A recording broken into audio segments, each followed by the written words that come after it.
Nous poursuivons notre voyage dans la galerie des illustres en Périgord avec ce soir, vous serez peut-être étonné, Henri IV. Dans la mémoire collective, Henri IV, le vert galant, est associé à Pau, au Béarn, à la Navarre, mais quasiment jamais au Périgord. Et pourtant.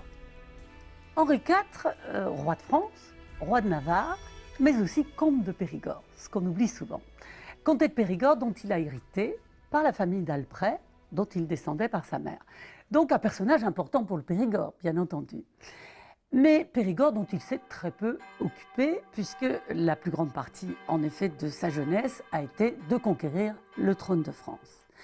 Et comme il est protestant, il vient en Périgord parce que le Périgord est très vite converti au protestantisme, et en particulier Bergerac. Il va donc faire de Bergerac sa capitale, après la Saint-Barthélemy, où il quitte Paris et où il vient s'installer dans ses fiefs qui lui permettent de conquérir le trône. C'est là où il va, si vous voulez, établir sa clientèle et avoir des alliés pour conquérir ce trône de France. En 1575, les protestants vont s'emparer de Périgueux et démolir pratiquement la ville.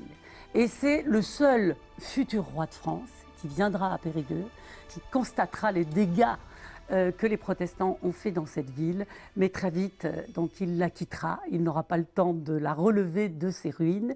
Mais enfin, il faut se souvenir d'Henri IV de ce point de vue-là, donc comte de Périgord, et qui fera rentrer le comté de Périgord dans la couronne de France. Devenu roi, Henri IV peut compter sur la loyauté d'un Périgourdin, le duc de Caumont-la-Force, à ses côtés dans le carrosse le jour de son assassinat.